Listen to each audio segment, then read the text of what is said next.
அஸ்ஸலாமு அலைக்கும் வரஹ்மத்துல்லாஹி வபரகாத்துஹு. எல்லாம் நலமாக இருக்கிறீங்களா? இன்றைக்கி ஒரு செய்தியை தெரிஞ்சுக்குவோம்.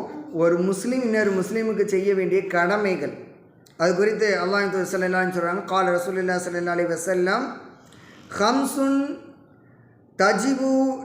தஜிபு லில் முஸ்லிம் அலா அஹீஹி ரத்து சலாம் வ தஷ்மீத்துல் ஆத்திஸ் வ இஜாபத்து தாவா வையாதத்துல் மரீத் வத்திபாவுல் ஜனாசா.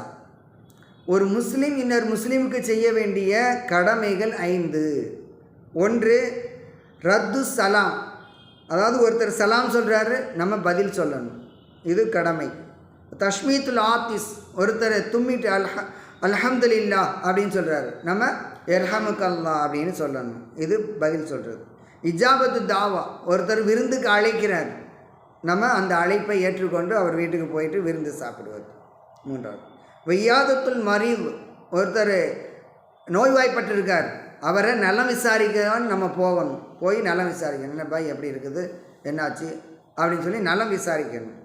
வத்திபாவுல் ஜனாசா, அதாவது ஒருத்தர் நம்முடைய மஹல்லாவில் இறந்துட்டான்னு சொன்னால் அவருடைய ஜனாசா தொழுகையில் கலந்துக்கிறது, ஜனாசா பின்னால் போகிறது, ஜனாசா அடக்கம் செய்கிற வரை கலந்து கொள்வது, இது மாதிரி.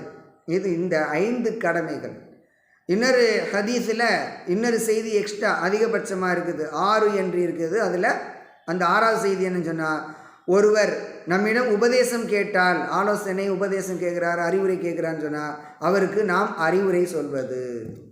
ஆக ஒரு முஸ்லீம் இன்னொரு முஸ்லீமுக்கு செய்ய வேண்டிய கடமைகள் இவை. இதையெல்லாம் நம்ம பின்பற்றினால் நமக்கு ஒருவருக்கு ஒருவர் இடையே ஒரு மஹப்பத்து, ஒரு அன்பு, ஒரு நேசம், இதெல்லாம் ஏற்படும். நமக்கிடையே இந்த பொறாமை, வஞ்சகம், சூது இதெல்லாம் அகன்று போய்விடும். அப்போ ஒருவருக்கொருவர் அன்பை பரிமாறிக்கொள்வதற்கான நல்ல பழக்கங்களை நபி ஸல்லல்லாஹு அலைஹி வஸல்லம் நமக்கு சொல்லி தந்திருக்காங்க. எனவே இந்த பழக்கங்களை நம்முடைய அன்றாட வாழ்க்கையில் கடைபிடிப்பதோடு மற்றவங்களுக்கு இந்த செய்தியை நம்ம சொல்லணும். பயனுள்ள இந்த செய்தியை உங்களுடைய நண்பர்கள், உறவினர்கள் எல்லாருக்கும் ஓகே. இன்ஷா அல்லாஹ் மற்றொரு பாடத்தில் சந்திப்போம். அஸ்ஸலாமு அலைக்கும் வரஹ்மத்துல்லாஹி வபரகாத்துஹு.